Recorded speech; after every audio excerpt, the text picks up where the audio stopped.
Good morning, and after that, welcome. Should say perhaps muy buenos dias, but welcome everybody from what has become our home away from home. I trust that everyone has benefited from the extra hour of sleep as the clocks changed. More importantly, though, that you're managing to stay healthy and in a positive frame of mind under the continued stress of the COVID-19 pandemic. It is certainly a time to cherish the value of community and maintain our links with one another through whatever means are available to us. Whoever you are, whoever you love, and wherever you are on your journey of faith or search for meaning, you're truly welcome. If you're visiting or connecting for the first time, or the first time in a long time, know that we're grateful to have you with us. We come together in beloved community to grow in wisdom, welcome and deepen relationships, and act for a just and sustainable world. My name is Alex Schumacher, and I have the privilege of serving on your board of trustees. I am and continue to be a committed Unitarian because, amongst other things, I recognize the benefit of belonging to a like-minded community. This benefit was particularly emphasized to me when witnessing the very active participation of this congregation in the fall assembly of the Calgary Alliance for the Common Good last Thursday. We may only be a congregation of 200 people, but through the Alliance, we added our voices to an estimated 30,000 in various partner organizations, seeking to effectively address many of the real issues facing Calgarians, and most of which actually clearly coincide with our 7 principles. We acknowledge that this meeting takes place on the traditional territories of the people of the Blackfoot Confederacy, comprising the Siksika, Piikani, and Kainai nations, as well as the Tsuut'ina First Nation and the Stoney Nakoda, including the Chiniki, Bearspaw, and Wesley First Nations of the Treaty 7 region of southern Alberta. The city of Calgary is also home to Métis Nation of Alberta Region 3. We acknowledge that we are all treaty people. I now have a couple of announcements. Firstly, the Western Regional Gathering will be a virtual event this year, so please go to cuc.ca for details and to register. And secondly, the board and the Reverend Deborah invite you all to engage in the important work of anti-racism. Over the next few months, we will offer a number of Sunday services and workshops facilitated by Dr. Wilburn Hatton and the Reverend Pat Trudeau. Next Friday's CU Friday at 7 o'clock will be an important opportunity to meet them and find out more about the workshops. We encourage everyone to attend. I now invite the Reverend Deborah to light our chalice. Good morning. We are people of memory. As inheritors of our ancestors' legacy, we hold their stories tenderly, gleaning wisdom from diverse journeys, united in hope for the future. Guide us to trust in love as we kindle this flame together.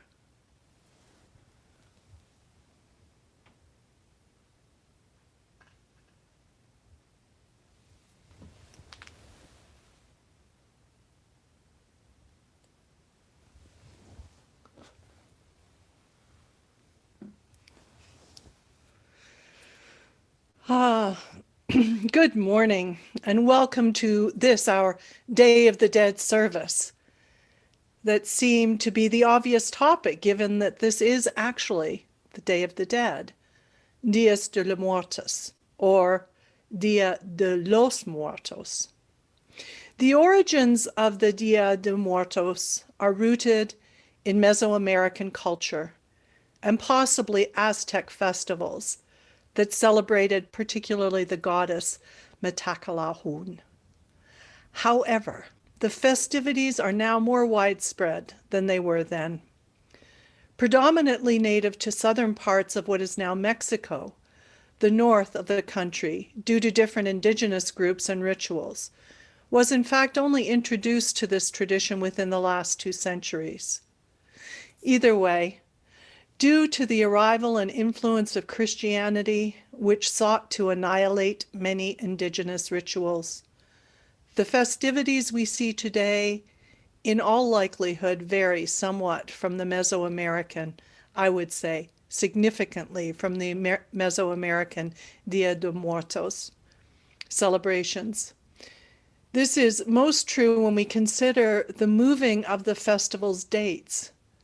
Previously celebrated sometime around the end of August and onwards, the Christian influence shifted the Day of the Dead to All Hallows Eve and All Saints' Day. Ultimately, the Day of the Dead is now an amalgamation of various different cultures and beliefs. Like so many of our celebrations, it has been influenced by colonialization. So at this time of year, when the Northern Hemisphere, we witness the ending cycle of nature, the harvest, and what seems like death of the rooted beings and hibernation of others, our thoughts often turn to death, that most intriguing of human awarenesses, that we are alive and that we will die. This is a time to reflect on those who have come before, their influence and impact on our lives, and how their stories have shaped us individually and collectively. We invite their spirits to draw near. Jane? Good morning, friends. It's good to be together with you again in this virtual space. This is a time of mystery in the year. As the days grow longer, the light grows less, and with Halloween last night, a number of very small ghosts and goblins who were amongst us, several in our neighborhood. It's a time to gather together and to ponder the mystery, and so let's sing about that. Gathered here in the mystery of the hour. This is a song that's meant to be sung as a round, and were we all together in the same space, we'd have 4 parts going at the same time. I'd like to suggest that this morning we sing this through once together, all of us together, and the second time, if this is a piece you know well and you want to sing the round, then let me get through the line, gathered here in the mystery of the hour, and as I go on to the next line, you start singing. So once together and twice as round for those who are willing.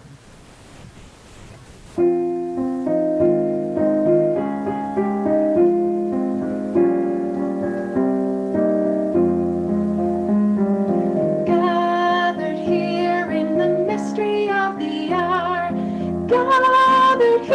in one strong body, gathered here in the struggle and the power, Spirit draw near.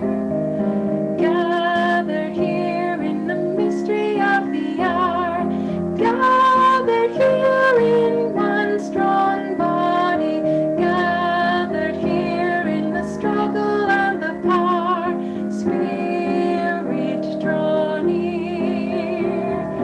Gathered here in the mystery of the hour, gathered here in one strong body, gathered here in the struggle and the power, Spirit draw near, Spirit draw near.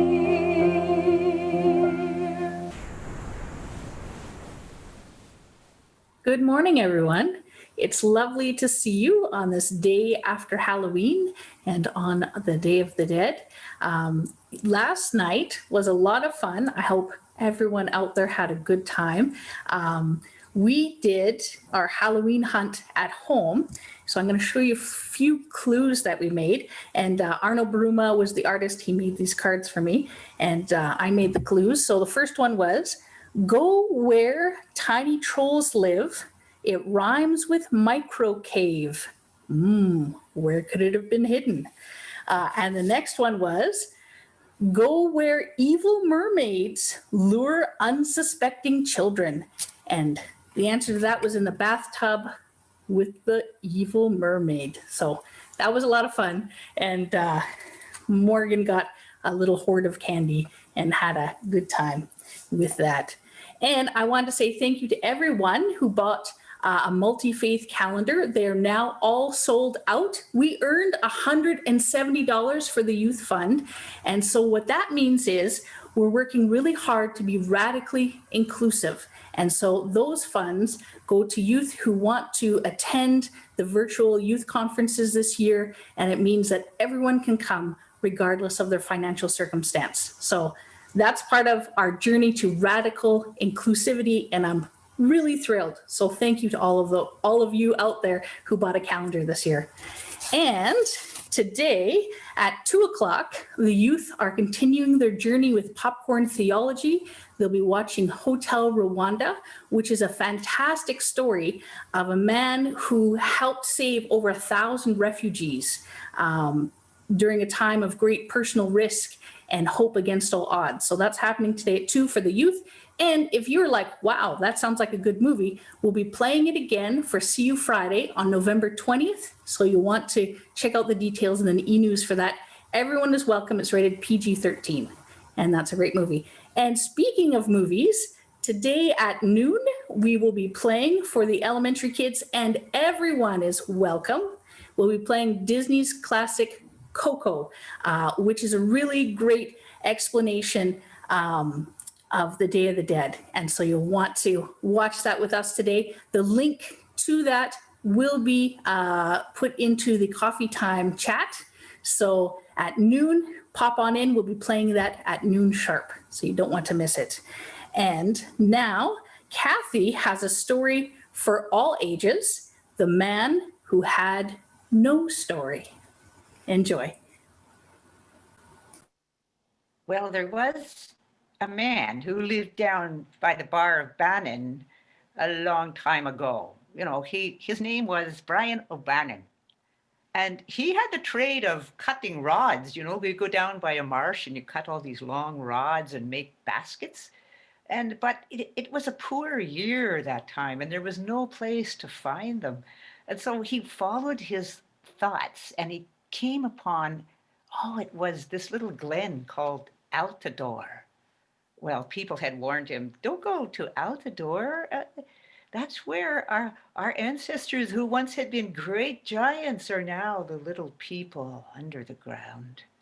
But he paid no attention. He took a nice lunch, his rope and hook, and off he went. And it wasn't long down there before he found many wonderful rods, and he had bundled up 2 great big bundles and tied them when it looked like a fog was coming over him, and he thought, I think I'll sit down and have my lunch. So he did. He sat right down on those bundles, and then it seemed to get dark. Dark just kind of fell really quickly, and he saw a light. There it is in the distance. And so he started walking towards it carefully, and oh my goodness, it was a lovely little house, and the door was wide open. He could see, if he looked, a couple.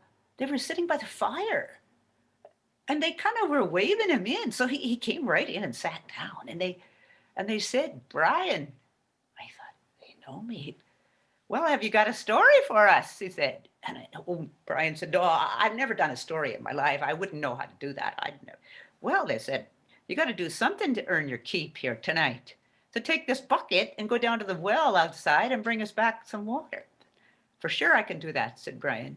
And so he went out and he took the pail down and brought up the bucket of water, and he was just getting ready to come back when one of those wind gusts came, and threw him right up in the air, and he went sailing down, and whump, he fell right down again. It was still dark.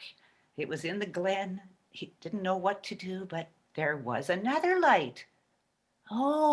He followed that one, and pretty soon he came to a long house, and he thought, I know what this is. This is a wake house.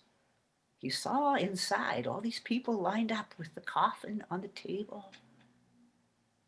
He opened the door and came in, and a curly-haired black woman sitting in the corner said, "Welcome, Brian O'Brien." He thought, they know me here too. And then a man in front stood up and said, "Well, we can't sit like this. We've got to have singing and dancing at this wake. Someone needs to go and find a fiddler right now." "No need," said the curly-haired woman, "for Brian O'Brien is the finest fiddler in all of Ireland, and he is right here." "No, oh no," said Brian.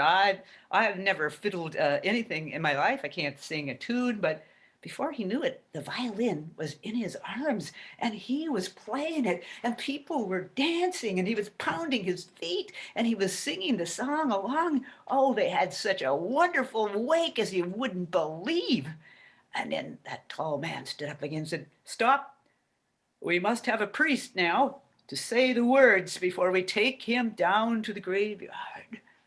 And the curly-haired girl said, no need to go to a priest, for Brian O'Brien is the finest priest in all of Ireland." Oh no, said Brian. I've never uttered a word like that, and I wouldn't know how to say prayers, or I've never done that. But he was suddenly standing there with all his vestments in front of everyone by a pulpit, and the words just came out of him. They were so poetic. They were so moving. People were in tears, and they were praying and chanting, and he was the finest priest that they'd ever heard. And then the man said, "Okay, time to hoist up our man and take him down to the graveyard." And off they went, Brian O'Brien marching behind them, calling it that big stone wall they were climbing over, when Brian lost his footing and he went flying up in the air in another wind gust, and he landed right down. He looked around, and sure enough, there was that pail of water that he had, seemed like only recently, pulled out of the well.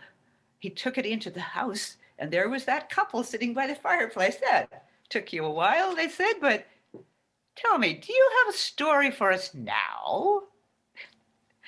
Brian said, "Well, actually I do. I have a remarkable story." And he told stories all night. When he woke up, he was lying on 2 bundles of rods tied up in a rope, and he pulled them behind him and ran out of that glen as fast as he could. But you know what? He became the best known storyteller in all of Ireland. Now back to you, Deborah. Well, that's certainly hard to follow. The man who had no story, and how the universe ends up giving us one. I'd like to start my brief reflection now with a short reading from Chris Rothbauer, one of our interns, now the minister at Auburn Unitarian Universalist Fellowship in Auburn, Alabama. Chris writes, "The Paradox of Ancestry. We gather together this morning because others came before us. Some have left examples for us to follow, others lessons for us to learn from. And the paradox is that many have left both pain and joy. We honor our ancestors this morning not because they are perfect, but because without them, we would not be here. Together, sharing our joy, our pain, our living, and our dying." Thank you, Chris, for those words. This paradox needs to be recognized. Not all of us have only positive memories of our ancestors, and we are all now living with the legacy of their contributions to humanity. For many, though not all of us, there is some history with the colonialization and the impact of that now being felt by all of us. Of course, they were products of a particular time and context, as we are. So while much of this morning is about honoring ancestors, we need also to name the paradoxes that present themselves. Any ritual of welcoming and honoring ancestors is an ancient spiritual practice found in many cultures and traditions, as we've already spoken about. Thus, we begin with paying tribute and expressing gratitude to our ancestors. From our histories, our ancestors called us, asking whence we come and how and whither. These are lines from one of our favorite hymns. We are grateful for their gifts, for their lessons, and their challenge, calling us into accountability and responsibility to fulfill their hopes and aspirations. For what they dreamed is now ours to do. We call on and invoke our parents, our grandparents, our aunties and uncles, our siblings from across time and place to be here with us. We call on early Unitarians and Universalists, lay people and ordained ministers who brought our faith tradition to Alberta and to Canada, to this new world. We call on ancestors of Calgary Unitarians who built, grew, and dreamed this community into being. We call on those who represent peoples of Calgary, those who strove to build beloved community, representing diverse cultures and traditions, including the Indigenous peoples of this land. We call upon our activist ancestors who struggled for justice, freedom, and liberation of all people, who challenged us to honor the fullness of each and every human being. We especially lift up those who battled and continue to battle the racism and oppressions right here in Calgary, which is still alive today. They ask us to join the ongoing struggle to make this city whole. We call upon and honor the beauty of the earth, this particular part of creation where we minister. The Rocky Mountains, the foothills and plains, the Bow and Elbow rivers, so many places that are precious and beautiful. Our interconnectedness to nature and to the history of this land itself. Now I ask you to call to your own mind the particulars of your ancestors, family roots, spiritual mentors and guides. Each one of us brings into this space our own network of people and places. We welcome this great cloud of witnesses to join us. Can you feel them? May our ancestors guide us on our way. May they bless this space and time and the work we are about to do. I would invite you, wherever you are now, to join with me in saying, "Ancestors, be with us." Ancestors, be with us. This is it. We are grounding our time and our space. And I wanted to share with you a very short video about Day of the Dead, about Dios de los Muertos. And I would ask our AV amazing folks to do so now. Skeletons, painted faces, and lots of sweet treats. No, it's not Halloween. It's Dia de los Muertos, or Day of the Dead. Day of the Dead is a holiday celebrated in Mexico and some parts of Latin America that honors and commemorates death. It combines indigenous rituals with the Catholic holidays of All Souls and All Saints' Day. It's believed that the spirits of the dead are allowed to visit their families on October 31st and leave on November 2nd. Candles and flowers line the cemeteries and streets to guide loved ones to their homes. During that time, families and friends prepare food, make altars, and decorate gravestones to pay respects to the deceased. Parades are held and children eat candies to celebrate the lives once lived.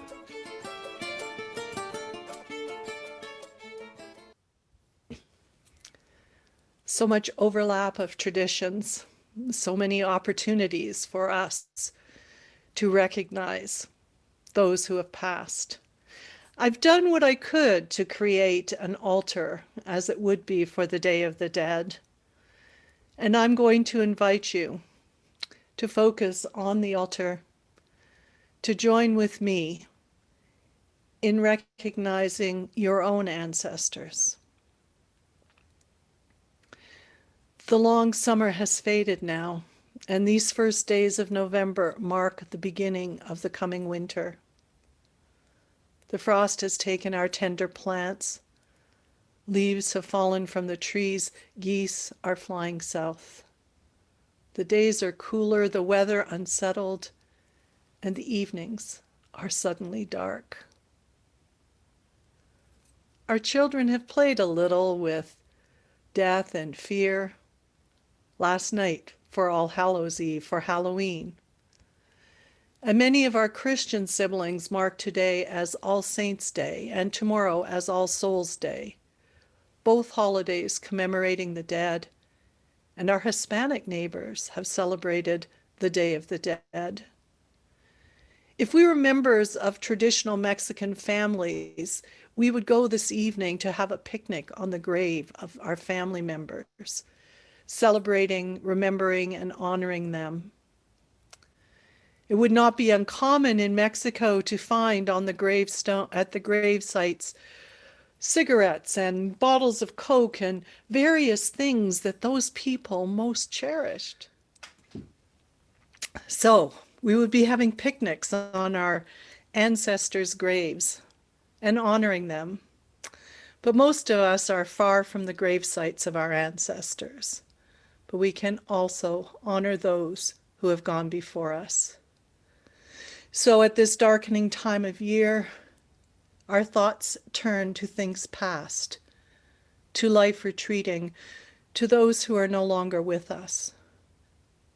Images come to our minds of dear companions who once graced our lives, loved ones whom we miss, persons whose lives made an impact on our lives, of all those who were here contributing, caring, and are now gone. Our memories bring both joy and sadness. Let us not push these feelings away, for our recollections attest to the enduring importance of these friends, this love, our memories. May these brave and lovely spirits live again in our tender thoughts and prove that death and distance are powerless to sever the bonds that connect truly loving hearts. Spirit of life, whom we know best in our own loving and being loved, hold us as we remember those we have loved and those who have loved us. May our gratitude sparkle in our lives. May our tears lubricate our souls. Help us to know that we are not alone in our grieving, and help us also to come to that peaceful place in which we can take what we learned from those who have gone before us into our lives. Remind us that we too are mortal, and that the only enduring legacy we leave is the love that shines through our lives. I will now light these candles as a pathway with food to sustain our memories, candies to sweeten them, and hearts to hold them close. While I do, I invite you to light a candle in your own home. Hold the photo or memento if you have one with you, or hold the thought of your ancestor, those of blood or of heart. I will light the candles and then we will take a moment's silence.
Holding our ancestors close and holding each other as well.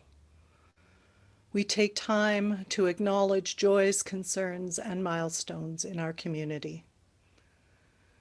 We light a candle for the concerns and for the joys, and also a global candle.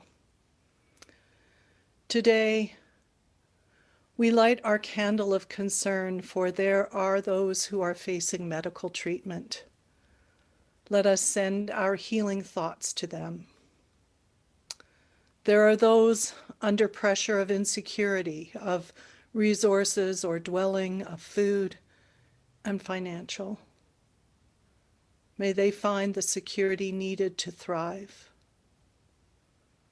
And there are those, perhaps all of us, feeling the mental and physical challenges of isolation, loneliness, fear, and anxiety of these COVID times. May knowing we are not alone bring some solace, and may we reach out in whatever way we can to stay connected.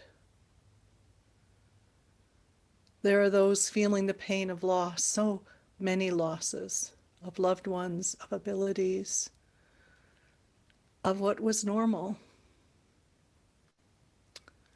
And as I light our candle of concern, please name aloud or hold in the silence of your heart those for whom you have concerns.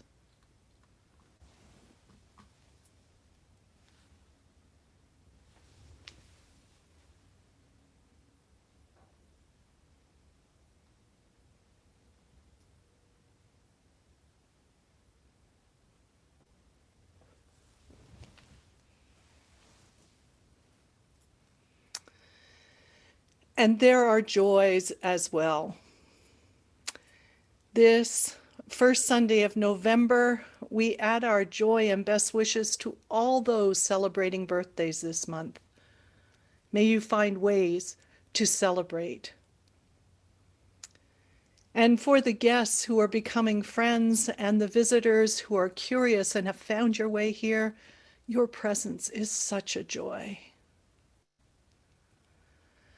And I have a particular one that's a mix of joy and sorrow, and such is often the experience, the human experience, as we acknowledge that Helen and John Backhouse will be moving to Sherwood Park to be closer to family.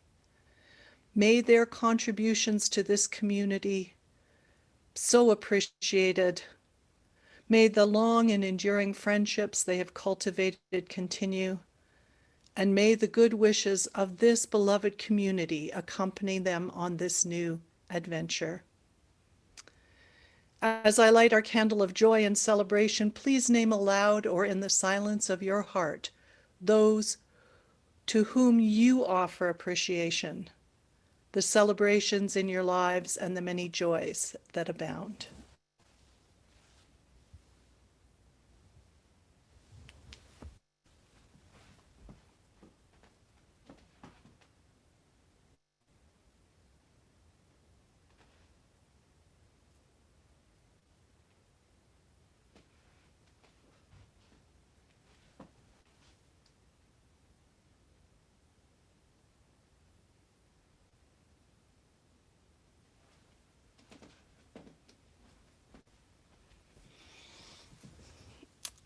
Dancing with technology.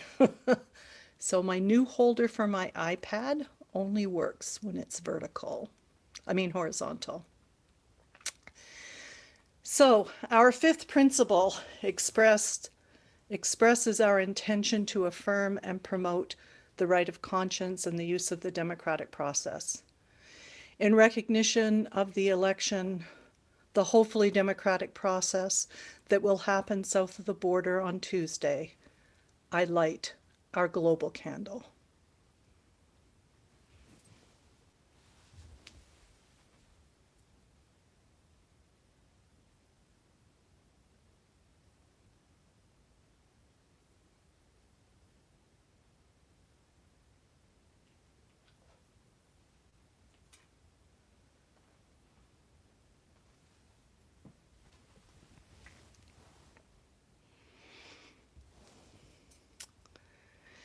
As I have been reflecting and preparing for this morning, and perhaps as I enter into my late 60s, I think of both my ancestors and of being an ancestor. I'm reminded of a workshop I did with the deep ecologist Joanna Macy. One of those exercises, called Talking to the Ancestors, had a person sitting in front of me, my imagined progeny 100 years from now, asking me what I did in these times, in this time of such upheaval that calls for action, asking me, their ancestor, how did I contribute to the common good? My faith asked this of me as well. And I also found myself reflecting on the Indigenous 7-generation principle, that principle of honoring 7 generations behind, but thinking always in our actions 7 generations forward. This is an essential part of what honoring ancestors, I think, is about. This recognition that we are in the midst of our living, becoming ancestors. And we hold memories, and we are creating memories that will continue on into the future.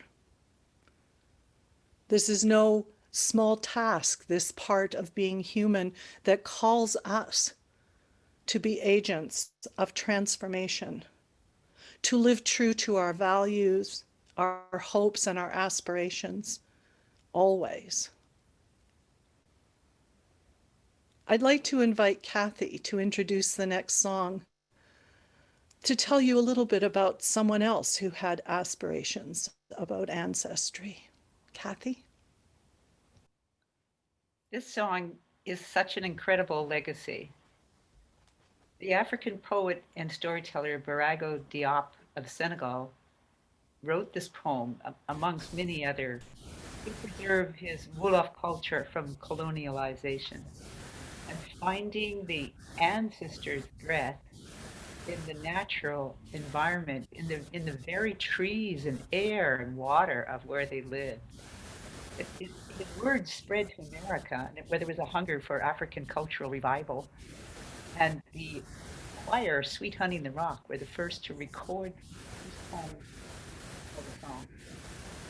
Now let's join Jane Perry in singing it together.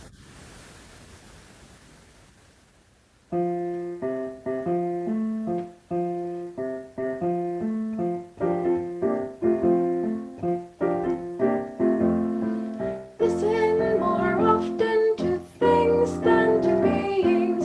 Listen more often to things than to beings. To the ancestors' breath when the fire's voice is heard. To the ancestors' breath in the voice of the waters.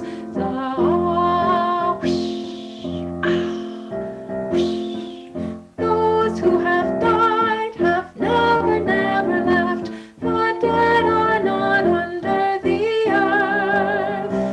They are in the rustling trees. They are in the groaning woods.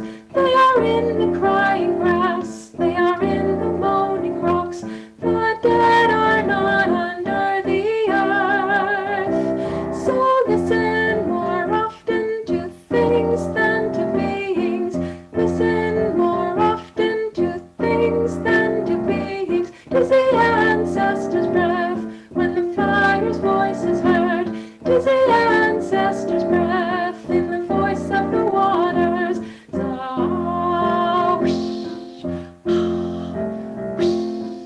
Those who have died have never, never left. The dead have a pact with the living. They are in the woman's breast. They are in the wailing child. They are with us in our homes. They are with us in this crowd. The dead have a pact with the living. So listen more often to things than to beings. Listen more often to things than to beings. To the ancestors' breath when the fire's voice is heard. To the ancestors' breath in the voice of the waters.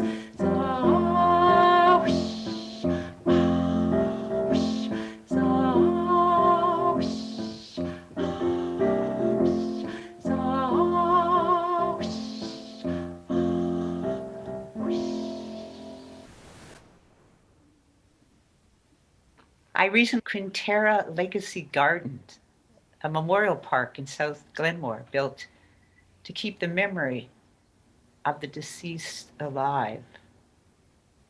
It reminded me of how many objects and activities we can do that our loved ones did to bring them back in a positive way. And we can feel their energy and live again, and we can feel their passion, whether it was for some kind of arts or in my case, when my brother recently passed, I still like to try to study philosophy, although I have a hard time understanding it.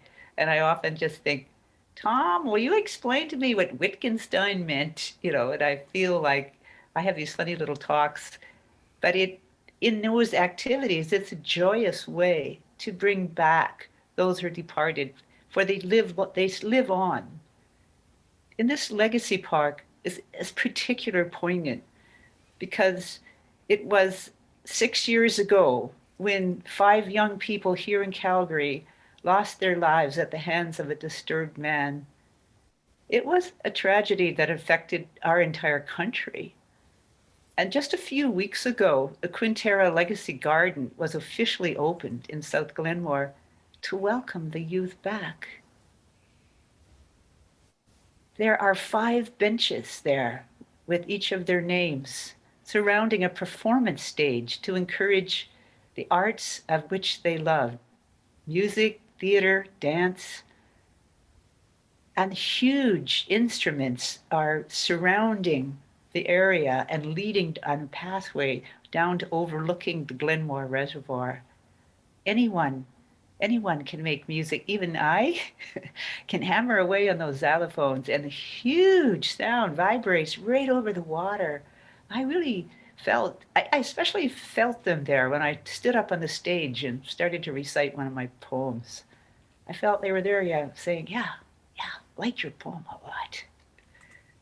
I feel like this is such a unique way to hold and heal our entire city. And I just admire the fact that the families, along with so many people and donors and the city of Calgary itself, spent 6 years constructing this beautiful place where anyone truly in the spirit of the dead can welcome these youth back by each musical note or spoken word they utter. This park is open 24/7 for anyone to come, visit, and find peace. Thank you. And now for a word from the board member, Alex Schumacher. At this moment, I would like to return to the thoughts I introduced during the greeting on the importance of this congregation to each of us individually and to the broader life of the city. So please take a few moments now to appreciate our connections, even if many of them have to be maintained virtually at this moment, and to recognize that we are truly together and not alone. Our web of connections, our community, is especially important at this challenging time. This congregation's vitality and ability to play such an important role for each of us and in the wider community is sustained by our willingness to give and receive. Please consider how you might further your role with us, either financially or by contributing of your time, knowledge, and skills. Thank you.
A few final thoughts. This morning is about honoring ancestors and also about the recognition of legacy. I so appreciated Kathy sharing about Quintera Park, about how legacy can invite those who have gone to be present with us for the very best of who they have been and what they've offered, to be the stepping stones that we can walk on as we too contribute to the common good. I want to take a moment too to appreciate your patience with my challenging technology this morning, but to acknowledge and appreciate all of the people that it's taken to put this morning together. Our AV team, This morning, I just so appreciate Henrik and Mitch and Bob for the work he'll do with to put up the YouTube. Jane and Sheila are amazing staff who are holding so much together. And Kathy for amazing storytelling and the joy of doing the collaboration that we do to make such a thing happen. And I thank also Marcia for being our coffee host this morning. I would remind you about the movie Coco coming up at noon. If you haven't seen it, it is just a delight. And so I find myself filled with gratitude, gratitude for my ancestors, gratitude for the legacy we as Calgary Unitarians leave in this city, the mark that we are making as a community.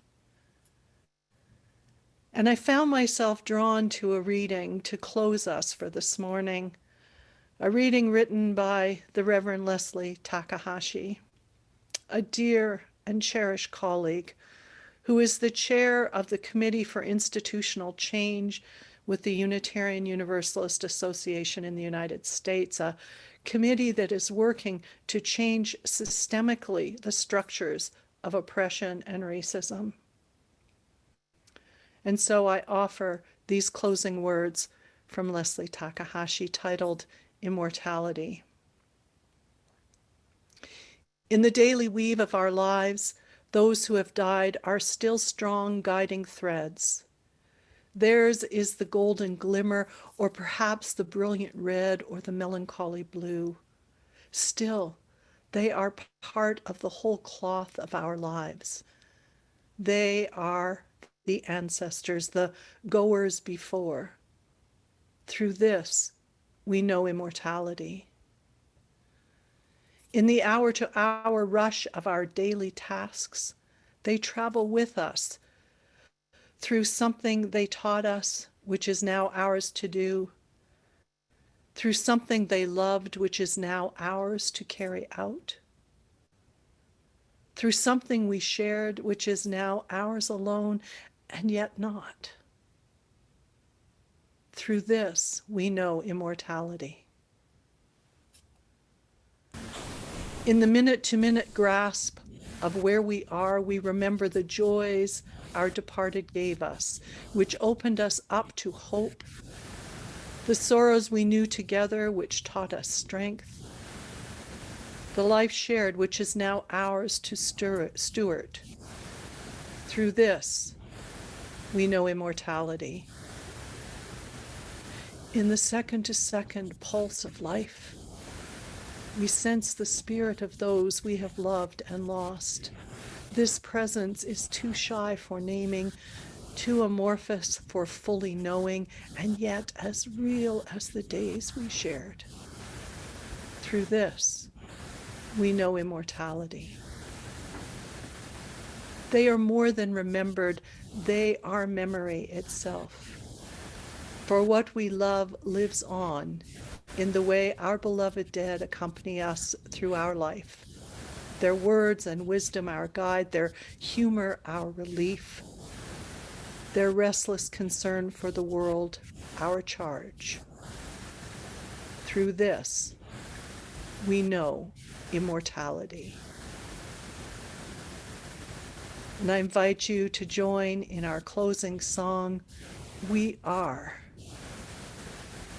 Jane?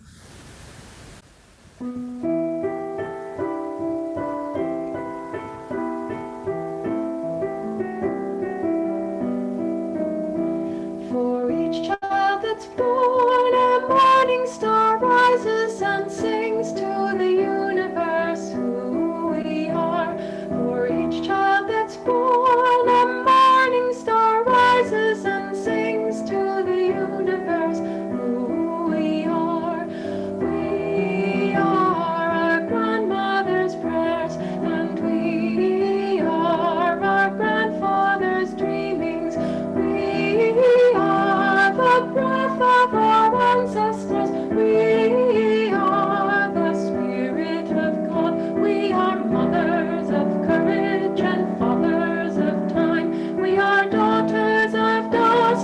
the sons of great visions. We're sisters of mercy and brothers of love. We are lovers of life and the builders of nations. We're seekers of truth and keepers of faith. We are makers of peace and the wisdom of ages.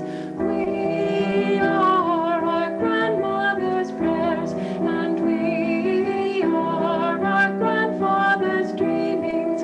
We are the breath of our ancestors. We are the Spirit of God. We are mothers of courage and fathers of time. We are daughters of dust and the sons of great visions. We're sisters of mercy and brothers of love. We are lovers of life and the builders of nations. We're seekers of truth and keepers of faith. We are makers of peace and the wisdom of ages. We are our grandmother's prayers, and we are our grandfather's dreamings. We are the breath of our ancestors. We are the Spirit of God.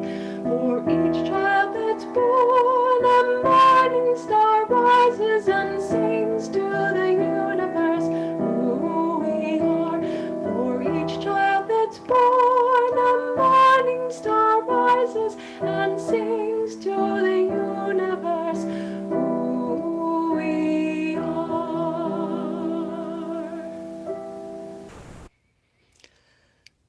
And I also want to just take a second to acknowledge Alex, our Board of Trustee member this morning, for his contribution as well.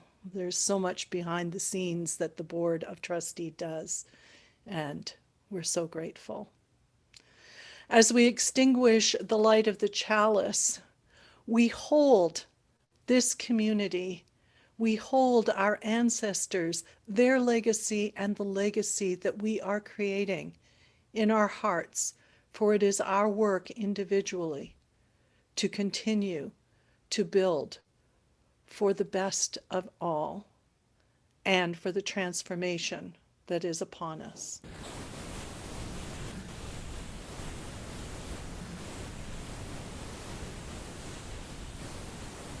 And Jane for our closing song benediction. Before we sing our closing benediction together, I'd like to invite all of us to go to our virtual coffee hour. Now, to get to coffee hour, what you're going to have to do first is to leave this meeting after we finish singing. There'll be a red button appear on your Zoom screen. Leave the meeting, and then the next thing that pops up in your browser will be an invitation to the coffee hour. That's the place where you get to click on the purple mug and join our coffee time. We hope to see you all there. Let's sing together our closing benediction, Spirit of Life.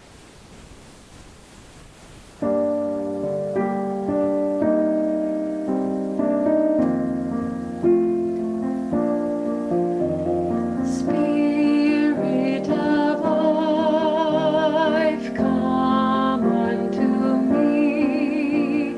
Sing in my heart all the stirrings of compassion. Blow in the wind, rise in the sea, move in the hand, giving life the shape of justice. Roots hold me close, wings set me free.